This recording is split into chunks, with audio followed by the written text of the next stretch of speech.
Peace and good evening. I'd like to welcome you back into another edition of the Foul Playland. As always, I'm your foul player making this video regarding the New York Jets. Not only am I going to be touching on the draft, but the main tenet of this video is to proclaim boldly, if you will, that Joe Douglas is the best GM the Jets have had in my entire sports fan career, which spans over 2 decades. But I'll get right into it though. I made a video about this earlier, but I had just woken up and I probably slept like 2 hours last night. It was more convoluted, but I did hear Rich Eisen's video about the state of the Jets as far as what he thought post-draft. And he kind of touched on a lot of points that I made on the video as far as and his words were that this just feels different as far as what Jet fans are expecting, whether it be from the draft or from the franchise. But I was thinking the same thing too. I mean, you have a coach and a GM, both young, both in lockstep.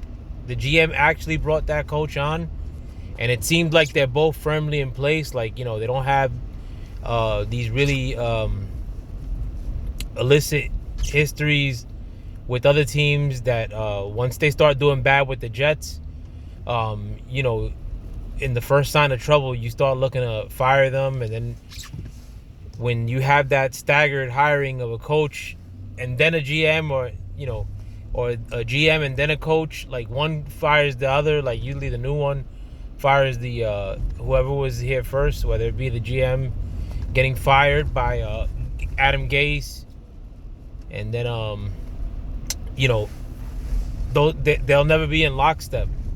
But now, not only are they in lockstep, but they both seem to be thoroughly entrenched. And Joe Douglas, with his first half season of work, had the control of the draft room, and he did really well. So I mean, he got to show that he could perform as far as a GM goes. And Robert Saleh, I mean, he hasn't had the chance to be a head coach, but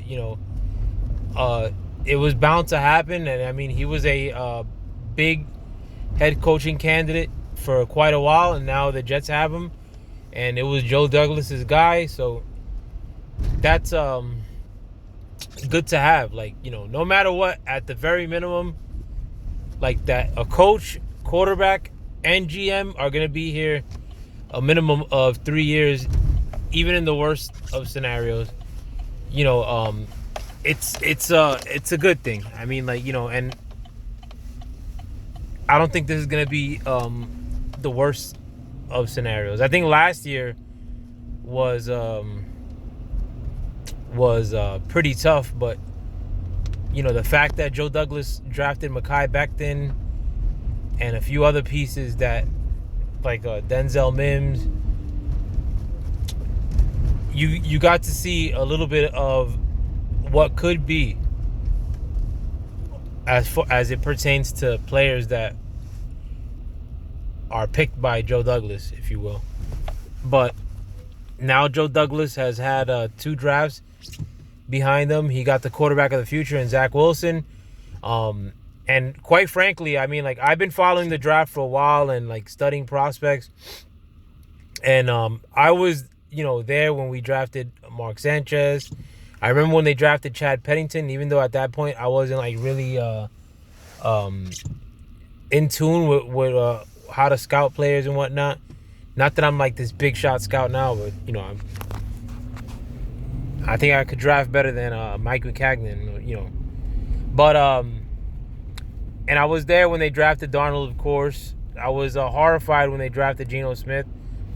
But all those guys, I mean, per se, Darnold and Mark Sanchez, I wasn't really bitching when they drafted them, even though I didn't think they were much coming out of USC.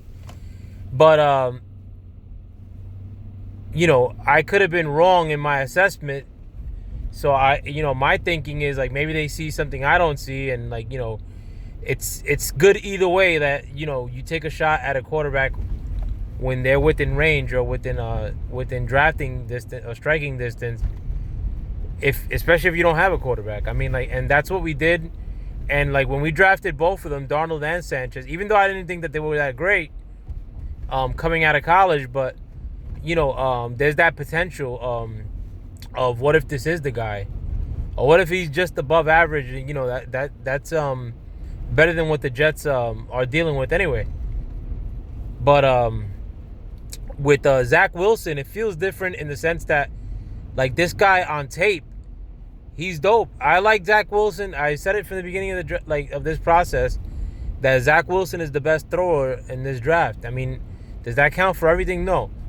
And it wasn't the strongest thrower. I mean, like, there's a lot of guys. I mean, even though, like, Josh Allen, I liked him the most coming out of his draft class, but he was more of a strong thrower and like a sturdy cat. But with Zach Wilson, I mean, he has like touch. He has he's good intermediate throws, pretty good on the long throws. Good pocket presence as far as moving back and forth in the pocket and not having to run out of the pocket. It's just all good things with Zach, where it feels a lot different than when we drafted Sanchez and Darnold. I'm not even going to mention Geno for the rest of the, for the sake of the video. But these things do feel different with him than it has in the past.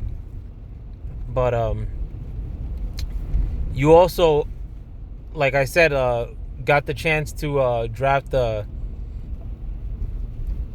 Elijah Vera Tucker. I mean, like, I'm for what the Jets needed. Like I said before, like, he was the best offensive line pick, like a guy who plays a superior guard, which I think is his best position, but also has experience at tackle in the event that we need to slide him over. He could do that. And then getting the gift of Elijah Moore at in the second round, should they have invested in the draft with another lineman? Yeah, I think they could have, but Elijah Moore, as far as being that combination of slot and outside threat, Elijah Moore might be the best in this draft. Period. I mean, like, the dude's a stout. He might, a lot of these other guys, I mean, like, they have that ability to just dump off and, like, really take it to the house. And I think a lot of coaches are getting enamored by just that, by these easy receivers, these receivers that you don't got a game plan for, and you just dump off on them in the college tape, and they're just taking it to the house. But Elijah Moore, I mean, like, against really good competition, he did everything as a receiver, or was stuck doing everything as a receiver, and did well on every facet. So I mean, like, it's to get him in the second round.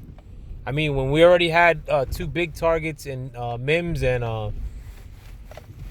Corey Davis, and then getting Moore to complement these two guys, I'm ready to start the season off now, man. Like, and as far as, like, with the picks of, like, there were a lot of cornerbacks and these, like, hybrid players, like linebackers that play safe, that have some coverage skill. He picked the safety out of Florida. I'm not too crazy about him, but he could get after it. Plays good against the run. But they also picked a ton of cornerbacks, which the Jets are in desperate need of. Do I know a lot of these guys? I'm not gonna front like I do. I did watch some tape on some of them, and some of them seemed okay, like, or some of them seemed like they have that potential. But one thing I do know is that we need help in the cornerback position, and the Jets took a lot of shots at cornerback. And I mean, like, a good team normally has like 3 or 4. I mean, like, options, maybe like 2 really good options and 1 okay, like, or 2 okay dime guys. And we need to get there. We need to get to that position where we have these guys that we could throw into dimes, and not feel like we could get burned on certain matchups. But I do like that we took a lot of shots at the defensive backfield position. And right now, like, as it stands, like, the Jets have they're stuck with Noah Fant no matter what, like, for at least this year. And he didn't play bad either. I mean, like, a lot of people were bad. I was down on signing Noah Fant, but he didn't play terrible last year. For the most part, he was healthy. But then you got Mekhi Becton, best left tackle in the league. But Elijah Vera Tucker, I'm almost certain that he's going to play a really good left guard. So we have, at least next year, 3 fits of our line. And we're stuck with McGovern too, and I think he's going to play better, or he has the chance of playing better this year. But 4 fits this year of our line is, for the most part, done. And next year, I mean, like, if he adds 2 more guys, then we're good to go.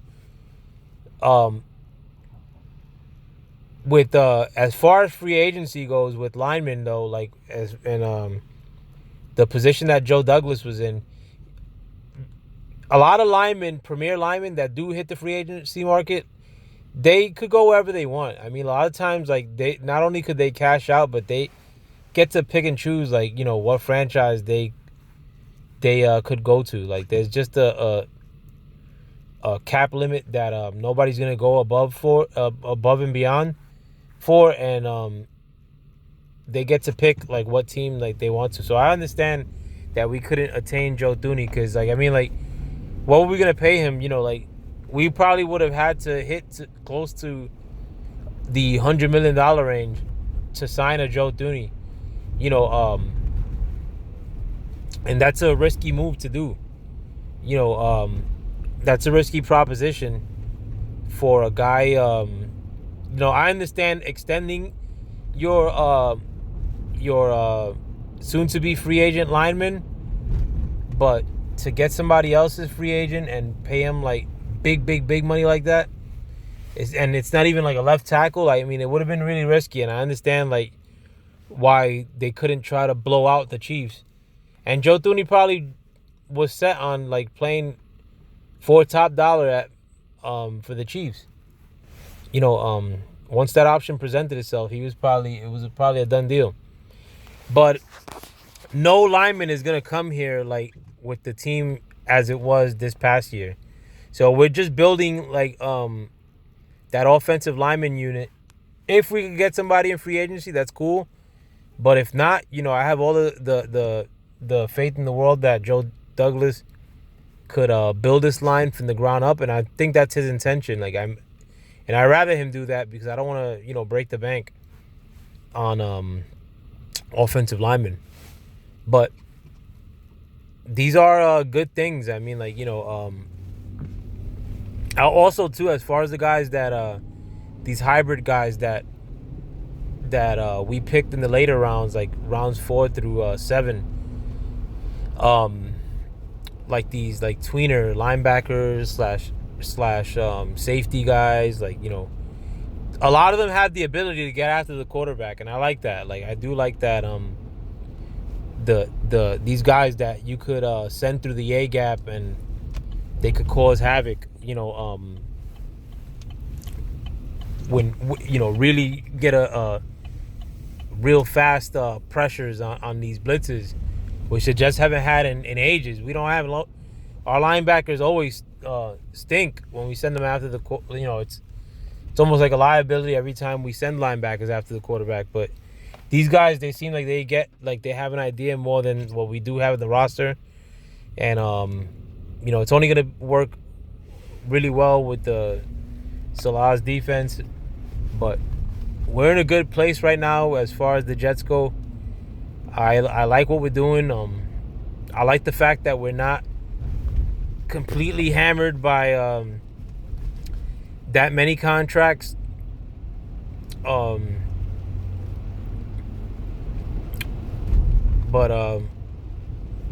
I do like where we're going, man. Like, I mean, like, a lot of people like tripped out as far as like free agency goes, like, but we didn't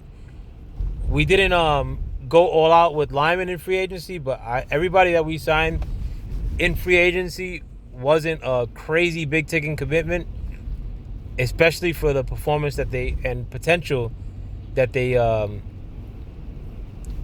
could put out. Everybody who Joe Douglas signed is Gucci in my eyes. Like, I like everybody for the most part, and even if I'm not like crazy enamored, like like Carl Lawson, I wasn't nuts about, but I do see the fit with the Jets. Like, I do see the potential, and it's fucking guy, bro. But I do see the potential, like with Lawson and everybody else that the Jets signed in free agency this offseason. But let me know what you guys think before I run into one of these wayward drivers in beautiful New York City. Let me know what you guys think, though. With that, I'm out. Thank you for stepping into the Foul Playland with your boy. Peace.